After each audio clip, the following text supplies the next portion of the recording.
आज एसआईआर के मामले पे माननीय सुप्रीम कोर्ट में सुनवाई हुई है।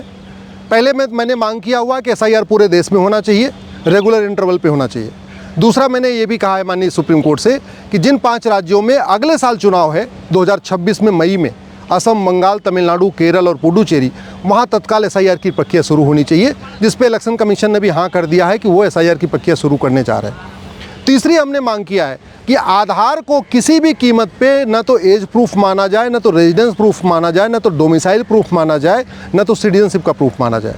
जो आधार एक्ट है वो खुद ही कहता है कि विदेशियों को भी आधार इशू किया जा सकता है। कोई भी व्यक्ति जो 6 महीने भारत में रह रहा है, अगर उस क्षेत्र का पार्षद या प्रधान अगर लिख के दे दे कि हाँ ये 6 महीने से रह रहे हैं, या कोई सांसद और विधायक के लिख के दे दे कि 6 महीने से रह रहे हैं, उसका आधार बनवाया जा सकता है। और उसी का फ़ायदा उठा के भारत में रहने वाले जितने भी पाकिस्तानी हैं, अफ़गानिस्तानी हैं, रोहिंग्या हैं, बांग्लादेशी हैं या कुकी हैं, उन सब लोगों ने आधार बनवा लिया है। और अगर आधार को अलाउ किया गया वोटर लिस्ट में नाम जुड़वाने में, तो फिर सारे के सारे ये 5 करोड़ से ज़्यादा जो घुसपैठिए हैं, ये सब वोटर लिस्ट में नाम जुड़वा लेंगे।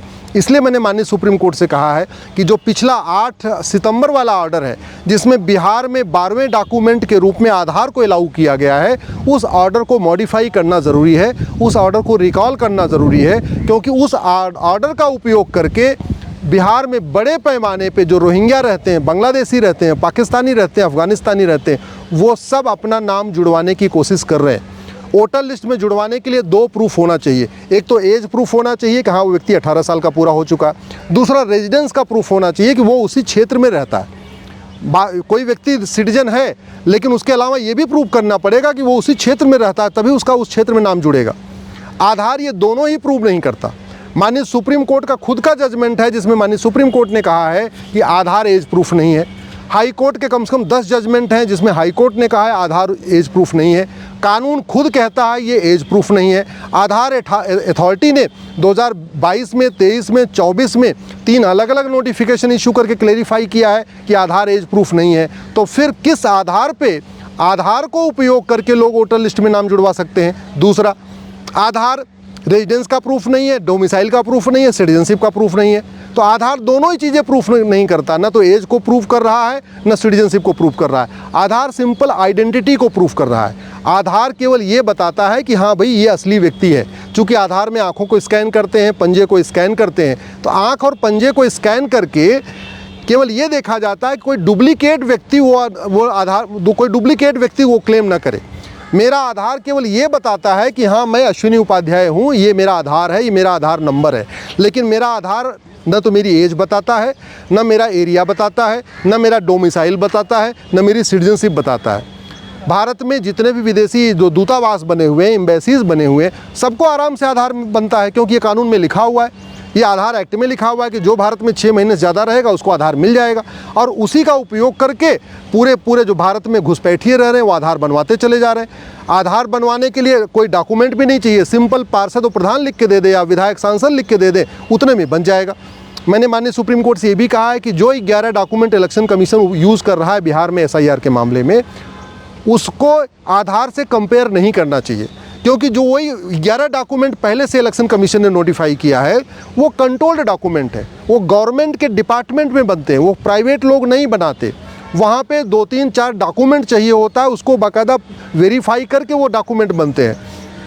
चाहे आपका ड्राइविंग लाइसेंस है, चाहे आपका बर्थ सर्टिफिकेट है, चाहे आपका बैंक, सरकारी बैंक में पासबुक है, या जो भी ये चीज़ें हैं जो अलाउ किया इलेक्शन कमीशन ने, वो गवर्नमेंट डिपार्टमेंट में बनते हैं। बाकायदा उसमें 2-3 लोग उसको अप्रूव करते हैं, 2-3 लोगों का सिग्नेचर होता है, तब जाके बनता है। तो बाकी वो जो 11 डॉक्यूमेंट इलेक्शन कमीशन ने कहा उसमें रिस्पॉन्सिबिलिटी भी है, अकाउंटेबिलिटी भी है।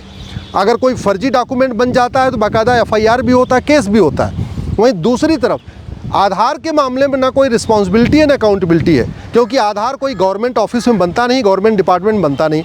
आधार सिंपली कॉमन सर्विस सेंटर पे बनता है जो सड़क के किनारे बने हुए हैं।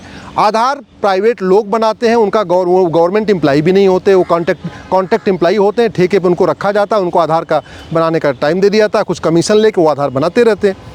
आधार बनाने के लिए कोई डॉक्यूमेंट भी नहीं चाहिए, सिंपल पार्षद प्रधान का लेटर हेड चाहिए। इसलिए आधार को बाकी 11 डॉक्यूमेंट से कंपेयर करना ये ठीक नहीं है। और अगर आधार को अलाउ किया गया एसआईआर की प्रक्रिया में वोटर आईडी बनवाने में, तो फिर सारे के सारे घुसपैठिए भारत के वोटर बन जाएंगे, कोई एक भी नहीं बचेगा, चाहे वो पाकिस्तानी हो, चाहे अफ़गानिस्तानी हो, चाहे रोहिंग्या हो, चाहे बांग्लादेशी हो, चाहे कुकी हो, सब वोटर लिस्ट में नाम जुड़वा लेंगे, क्योंकि सबने आधार बनवा लिया है। बड़े आराम से आधार 2-2 हज़ार रुपये में बनता है, कॉमन सर्विस सेंटर पे बनता है, पार्षद प्रधान बनवा रहे हैं। इसलिए इसको उसी के खिलाफ मैंने आज एक एप्लीकेशन फाइल किया था माननीय सुप्रीम कोर्ट में। मेरी उस एप्लीकेशन पे कि आधार अलाउ नहीं होना चाहिए, उस पे इलेक्शन कमीशन से जवाब मांगा है। इलेक्शन कमीशन अपना जवाब दे देगा तो मैं तत्काल इस पे अर्जेंट हियरिंग की मांग करूंगा और रिक्वेस्ट करूंगा माननीय सुप्रीम कोर्ट से कि जो उन्होंने 8 सितंबर का ऑर्डर था जिसमें आधार को 12वां डॉक्यूमेंट के रूप में बिहार में लागू किया है, उस ऑर्डर को रिकॉल करें, उस ऑर्डर को मॉडिफाई करें, नहीं तो पूरी की पूरी बिहार में एसआईआर की प्रक्रिया डिरेल हो जाएगी। और अगर पूरे देश में इसको अलाउ किया गया तो पूरे देश में डिरेल हो जाएगी। आज की डेट में 5 करोड़ फर्जी वोटर हैं भारत में, उसमें बहुत सारे ऐसे हैं जो इस दुनिया में नहीं है, बहुत सारे ऐसे हैं जिनका 3-3 4-4 जगह वोटर आईडी में नाम चल रहा है, और ज़्यादातर उसमें संख्या ये है वो बांग्लादेशी हैं, रोहिंग्या हैं, कुकी हैं, पाकिस्तानी हैं, अफ़गानिस्तानी हैं, जो गलत तरीके से भारत में घुसपैठ करके आए हुए हैं और वो आधार बनवा के अपना पूरा वोटर लिस्ट में नाम जुड़वाना चाहते हैं। इसलिए उनको रोकने के लिए ज़रूरी है कि इलेक्शन कमीशन बाकायदा सिटीजनशिप चेक करे और सिटीजनशिप चेक करने के बाद ही किसी का वोटर लिस्ट में नाम जोड़े।